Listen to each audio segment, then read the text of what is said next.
The notification lit up my phone screen while I was standing at the kitchen sink, my hands submerged in dishwater. Tuesday evening, November 19th. 23 days before what would have been Margaret's and my 43rd anniversary. 3 years and 8 months since I'd last heard her laugh. I dried my hands on the towel hanging from the oven door and picked up the phone. A text from Vanessa, my daughter. She lived 4 blocks away with her husband Patrick and their 2 boys, 8 and 11. We used to see each other every week. Used to. Dad, about Christmas. Patrick's parents are hosting this year at their place in Whistler. They rented a big cabin, just immediate family, you know? His siblings and their kids. It'll be tight for space. You understand. I read it twice. Then a third time, just immediate family. I set the phone down on the counter, went back to the dishes, picked up a plate, rinsed it, set it in the rack. My daughter was 41 years old. Her mother had been dead for 3 years, and apparently I wasn't immediate family anymore. The thing is, I did understand. I understood perfectly. I finished the dishes, made myself a cup of tea, sat at the kitchen table in the chair that used to be Margaret's favorite because it faced the window. The November rain streaked down the glass. Vancouver had been gray for 2 weeks straight. I picked up my phone and typed a response. That sounds nice. Have a wonderful time. I didn't add anything else. Didn't ask about coming by on Boxing Day. Didn't suggest an alternative. Just sent it. 3 dots appeared immediately, then disappeared, then appeared again. Thanks, Dad. We'll see you soon. Love you. I put the phone face down on the table. Here's what nobody tells you about grief. The first year, everyone rallies. Casseroles appear at your door. People check in. Your children call frequently, worried you can't manage. The second year, life returns to normal for everyone except you. By the third year, you're supposed to be fine. And if you're not fine, well, that's uncomfortable for people. Margaret died on March 4th, 2022. Stroke. She was 63. We'd been planning a trip to Prince Edward Island for that summer. She'd never seen the red beaches. We had the ferry tickets printed and everything. Vanessa had been devastated. She'd taken 2 weeks off work, practically moved into our house those first months. She'd been the one who helped me sort through Margaret's clothes, who sat with me when I couldn't sleep, who made sure I ate. But somewhere in year 2, things shifted. Vanessa got busy. The boys had hockey, soccer, tutoring. Patrick got a promotion that required more travel. Our weekly dinners became bi-weekly, then monthly, then let's try to find a time that works. And when I mentioned, carefully, that I'd started having coffee sometimes with a woman named Helen from my book club, Vanessa's face had done something complicated. Already? She'd asked. It's been 2 years, I'd said. I know, but Mom wouldn't want you to rush into anything. How she knew what her dead mother would want, I didn't ask. That conversation had been 8 months ago. Since then, Vanessa's texts came less frequently. She stopped asking about Helen, stopped asking about much of anything, really. And now this. Christmas. Just immediate family. I sat at that table until the tea went cold. Then I did something I hadn't done in years. I called my son. Thomas lived in Toronto. He was 37, worked in software development, had a boyfriend named Raj. He called me every Sunday morning, regular as clockwork. Had done so since Margaret died. Never missed once. Dad? He picked up on the second ring. Everything okay? Everything's fine, I said. I got a text from your sister. About Christmas? You knew? He sighed. She told me last week. Asked if I thought you'd be upset. What did you say? I told her she was being ridiculous. You're our father. Of course you should be included. He paused. She said something about it being complicated with Helen. Helen and I have coffee, occasionally dinner. We're friends. I know that. Vanessa knows that too. She's just... He trailed off. Just what? She's scared, I think, of change, of losing more than she already has. It doesn't excuse it, but that's my guess. After we hung up, I sat there in the dark for a while. The rain had stopped. The streetlights made orange pools on the wet pavement outside. Then I picked up my phone and scrolled through my contacts until I found Helen's number. Helen Morrison was 67. Her husband had died 4 years earlier, cancer. She had kind eyes and laugh lines, and she wore purple reading glasses that she was constantly losing. We'd met at a neighborhood book club that met at the library every third Thursday. We'd struck up a conversation about Alice Munro. 6 months ago, we'd started having coffee after the meetings. She answered on the third ring. Robert, this is a nice surprise. Helen, I have a strange question. What are you doing for Christmas? There was a pause. Well, my daughter Lindsay and her family usually come here. Why? Would you consider doing something different this year? Another pause. I'm listening. So I told her about Vanessa's text, about just immediate family, about 3 Christmases alone in this house, with Margaret's absence louder than any words could be. What did you have in mind? Helen asked, and there was something in her voice, something warm and slightly mischievous. I don't know yet, I admitted, but something that isn't sitting here pretending I'm fine with being uninvited to my daughter's life. Helen was quiet for a moment. Then she said, my cousin owns a bed and breakfast on Vancouver Island, near Tofino. She's always asking me to visit. What if we spent Christmas there? Really do it properly. Full turkey dinner, walks on the beach, the whole thing. Would your daughter mind? Lindsay's 34 years old and perfectly capable of hosting her own Christmas. And honestly, she's been telling me for 2 years I need to get out more. This will thrill her. Are you sure? Robert, I've spent 3 Christmases trying to fill the space where Jim used to be. Maybe it's time to try something different, for both of us. We made the arrangements over the next week. Helen's cousin Rachel was delighted to have us. She had a beautiful suite available, 2 bedrooms with a shared living room overlooking the ocean. She promised a full Christmas dinner, local ingredients, nothing fancy, but everything delicious. I told Thomas. He approved immediately and sent me $100 gift card for a nice restaurant in Tofino. You deserve this, Dad. He'd texted. Have the best time. I didn't tell Vanessa. On December 22nd, Helen and I took the ferry from Vancouver to Nanaimo, then drove the winding road across the island to the west coast. The B&B was exactly as Rachel had described it, a renovated craftsman house perched on a bluff with enormous windows facing the Pacific. Our suite had a fireplace, comfortable chairs, and shelves full of books. Christmas morning was clear and cold. Helen and I walked on Long Beach before breakfast, the sand firm under our feet, the waves rolling in from thousands of miles away. We didn't talk much. We didn't need to. Rachel served dinner at 2 o'clock. Besides us, there was a retired couple from Seattle and a young family from Calgary. We pulled crackers, wore paper crowns, told terrible jokes. Helen laughed so hard at one point that tears ran down her face. After dinner, I stepped outside to get some air. The sun was starting to set, turning the sky orange and pink. I took out my phone and snapped a photo. The ocean, the sunset, the B&B with its warm lights. On impulse, I posted it to Facebook. I rarely used the platform, but Margaret had set up an account for me years ago, and I'd kept it mostly to see photos of the grandkids. I wrote, Christmas on Vancouver Island with a dear friend, grateful for new traditions and the kindness of strangers who become family. Merry Christmas to all. I didn't think much of it. Pocketed my phone and went back inside. Helen and I played Scrabble with the Seattle couple that evening. She won, as she usually did. We had tea and shortbread by the fire. At some point, I checked my phone to see if Thomas had responded to the text I'd sent him earlier. Instead, I had 14 missed calls from Vanessa, 6 voicemails, 12 text messages. The first text, Dad, where are you? The second, is that woman Helen?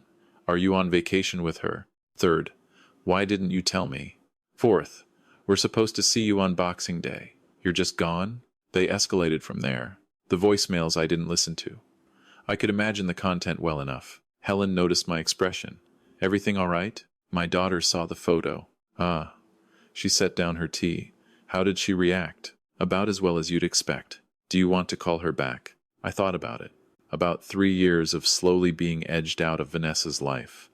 About Christmas invitations that came with caveats. About just immediate family as if I was something else now, something lesser. No, I said. I don't think I do. The calls continued the next day. Boxing Day. The day I was apparently supposed to appear at Vanessa's house for leftover turkey and whatever guilt-laden conversation she had planned. Instead, Helen and I drove to Ucluelet. We had lunch at a restaurant overlooking the harbor, watched fishing boats come and go. We visited the Wild Pacific Trail, walked through ancient forest to viewpoints over the ocean. We didn't talk about Vanessa, or about Jim, or about Margaret. We talked about books and travel, and whether the Canucks had any hope this season. That evening, back at the B&B, I finally listened to one of Vanessa's voicemails. "Dad, please call me back. I'm worried about you. Patrick says I'm overreacting, but I don't understand why you didn't tell me you were going away. Who is this woman? Are you serious about her? You barely knew her. And Mom's only been gone 3 years. Don't you think this is fast? What are people going to say? Please call me. We need to talk about this." I deleted the message. Helen found me sitting by the fire. She didn't ask what the voicemail said, just sat in the chair next to mine. "You know what Jim used to say?" she asked after a while. "He said grief turns some people inward and other people controlling, that the ones who can't process their own loss try to manage everyone else's instead. Sounds like Jim was a wise man. He had his moments." She smiled. "Lindsay went through something similar after he died. Got very concerned about my finances, my health, who I was spending time with. Took her about a year to realize she was trying to protect herself from more loss by controlling everything she could. Once she figured that out, things got better." How did she figure it out? Therapy. And I set some boundaries. Told her I loved her, but I was still capable of making my own decisions. Helen looked at me. It wasn't easy, but it was necessary. We stayed on the island until December 28th. On our last morning, Rachel made us breakfast and packed us sandwiches for the drive. "You two are welcome back any time," she said, hugging us both. "It's been lovely having you." The drive back was quiet, comfortable. Helen dozed a bit in the passenger seat. I thought about what waited for me back in Vancouver, the messages I'd been ignoring, the conversation I'd eventually need to have. I dropped Helen at her house first. She lived in Kitsilano, in a blue bungalow, with a garden that she was constantly worried about. "Thank you for this, Robert," she said before getting out. "I mean it. This was the best Christmas I've had in years. Thank you for saying yes, for understanding why I needed to do this." She squeezed my hand. "Call me if you need anything, even if it's just to talk." My house was dark when I pulled into the driveway. I'd left a lamp on a timer, so the living room glowed dimly through the window. Margaret had always insisted on the timer. "So the house looks lived in," she'd say. Inside, everything was exactly as I'd left it. The thermostat set to 15 degrees. The plants watered by my neighbor's teenage daughter, who I'd paid $20. The mail piled on the table by the door. I made a cup of tea, sat in Margaret's chair by the window, looked out at the street. Then I picked up my phone and called Vanessa. She answered immediately. "Dad." "Hello, Vanessa. Where have you been? I've been calling for days." "I know. I got your messages. And you didn't think to call back? Do you know how worried I've been?" "I was on Vancouver Island," I said calmly, "with Helen. We spent Christmas at a bed and breakfast in Tofino." Silence. "Then why didn't you tell me? You told me you were spending Christmas at Patrick's parents' place." "Just immediate family. I made other plans." "I meant you could come on Boxing Day." "You didn't invite me to Boxing Day, Vanessa. You said we'd see each other soon. That's not an invitation. That's a dismissal. That's not fair. You're twisting my words." "Am I?" I kept my voice level. "Tell me, when was the last time you invited me to dinner? When was the last time you asked how I was doing, really doing, not just as a formality?" "Dad, that's not I've been busy." "I know you've been busy. I know you have the boys and Patrick's work and your own job. I understand all of that. What I don't understand is when I stop being part of your immediate family." I could hear her breathing on the other end. "That's not what I meant." "What did you mean?" She stopped, started again. "Patrick's parents invited us. All of us. The whole family. They rented this big place. And I didn't think to ask if you could come too because Helen would want to come, obviously. And I don't know her. And it felt awkward. And Christmas is already complicated enough without Mom there. And adding a stranger just felt like too much." There it was. Finally. "Helen isn't a stranger to me," I said. "She's a friend. A good friend. Someone who makes me laugh, who I can talk to, who understands what it's like to lose the person you built your life around. But it's only been 3 years. 3 years, 8 months, and 24 days, I said. "I'm not counting, but I know. Every morning I wake up and she's not there. Every night I go to bed alone. Every meal, every show on TV, every book I read, there's this space where she used to be. And Helen doesn't fill that space. Nobody could. But she makes it bearable. She makes me remember that life isn't over just because Margaret is gone. Vanessa was crying now. I could hear it. I miss her too, Dad. I know you do. And seeing you with someone else, it just feels wrong. It feels like forgetting her. Vanessa, I will never forget your mother. She was my wife for 42 years. She's part of every good thing I ever did, every good memory I have. But she's gone, and I'm not. And I have to decide what to do with the time I have left. I just don't want you to get hurt. By Helen? Or by someone else? She didn't answer. Your mother would want me to be happy, I said. She told me so, actually. In the hospital, the day before she died, she made me promise I wouldn't sit around waiting to die too. She said, Robert, you have too much life left to spend it alone. She said that? She did. And I tried to honor that. I tried to be patient while you adjusted. But Vanessa, you've spent 3 years avoiding the fact that I'm moving forward. And I can't keep waiting for your permission to live my life. There was a long silence. Then she said, very quietly, I'm sorry. I know. No, I mean it. I'm sorry. You're right. I've been awful. I kept meaning to have you over, and then time would pass, and it felt weird, and I didn't know how to fix it, so I just avoided it. Avoided you. And that's not fair. No, I agreed. It's not. Are you going to forgive me? I thought about that. About easy forgiveness and boundaries and what Margaret would say. I'm going to need you to show me that things will be different, I said. I need to know that I'm still your father, still part of your family, still someone you want in your life, not just when it's convenient, not just when there's no one else around. I do want you in my life. I swear, I've just been scared, I guess, of everything changing, of losing more than I already have. Your brother said something similar. Thomas? You talked to Thomas about this? I did. What did he say? That you were being ridiculous, in slightly more diplomatic terms. She laughed, watery but genuine. That sounds like Thomas. He's usually right about these things. I know. She took a breath. Can I ask you something? Of course. Are you in love with Helen? I thought about that. About coffee at the book club and walks on the beach and Scrabble by the fire. No, I said. Not in love, but I care about her. She's important to me. And I need you to respect that. Even if it's hard for me, especially if it's hard for you. Because that's what love is, Vanessa. It's wanting someone else's happiness, even when it's uncomfortable for you. Another long silence. Can I come over tomorrow? She asked. I'll bring the boys. We'll take you to dinner or something. My treat. What about Patrick? Patrick will come too. And Dad? Can you bring Helen, if she's free? I'd like to meet her. Properly. Something loosened in my chest. I'll ask her. Okay, good. That's good. After we hung up, I sat there for a while.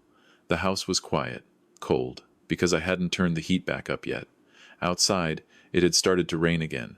I called Helen. How did it go? She asked. Better than expected, she apologized. She wants to have dinner tomorrow. All of us, including you. Really? Really. If you're comfortable with that, of course I am. Though I should warn you, I'm nervous. Meeting the daughter. She's nervous too. That should make it interesting. Helen laughed. This is good, Robert. This is really good. Yeah, I said. It is. Dinner the next night was at a restaurant near Granville Island. Vanessa had chosen it, somewhere neutral, not too loud.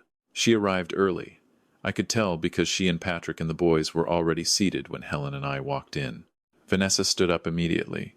She looked nervous, guilty, hopeful. Dad, she said. Then, turning to Helen, Mrs. Morrison, thank you for coming. Please, call me Helen, and thank you for having me. We sat, ordered drinks. The boys, Cooper and Ethan, were unusually quiet, picking at the breadbasket. Patrick made small talk about traffic. Vanessa couldn't stop looking at me, then at Helen, then back at me. Finally, Helen said, Vanessa, I want you to know something. I'm not trying to replace your mother. I couldn't, even if I wanted to. From everything your father has told me, she was an extraordinary woman. Vanessa's eyes filled with tears. She was. I lost my husband 4 years ago. Cancer. And I know what it's like to watch someone you love forget what it means to be alive. Your father hasn't forgotten. He's grieving, yes, he always will be. But he's also still here, still capable of joy and friendship and new experiences. That's rare, and it's something to be celebrated, not feared. Vanessa nodded, wiping her eyes. I know. I do know that. I've just been scared, Helen finished. I understand. So has my daughter. But here's what I learned. Holding on too tight doesn't keep people safe. It just makes them feel trapped. Patrick reached over and took Vanessa's hand. The boys had stopped pretending to eat bread and were watching the adults with wide eyes. I'm going to try, Vanessa said, looking at me. To be better, to include you more, both of you. If that's okay. More than okay, I said. The rest of the dinner was easier. We talked about the boys' hockey season, about Helen's garden and her constant battle with raccoons, about Thomas and Raj's plan to visit in March. Cooper told a long, rambling story about his science project. Ethan showed us a card trick. At one point, Vanessa leaned over to me and whispered, "She's nice, Dad. I like her." "I'm glad," I whispered back. As we were leaving, Vanessa hugged me tight. "I'm sorry," she said again, "for all of it, for making you feel like you weren't part of the family." "We're okay," I told her. "We're going to be okay." And we were. Not perfectly. Vanessa still had moments of discomfort when Helen was around. Still said things occasionally that revealed her struggle to accept this new version of our family. But she tried. She invited us both to Cooper's hockey games. She asked Helen's advice about her garden. She called me more often. In February, on what would have been my 43rd anniversary, I visited Margaret's grave. I brought daffodils, her favorite. Helen had offered to come with me, but I'd told her I needed to go alone. I stood there in the cold, looking at her name carved in granite. Margaret Ann Chen, 1959 to 2022. Beloved wife, mother, friend. "I'm doing okay, Margie," I said out loud, not caring if anyone heard. Better than okay, actually.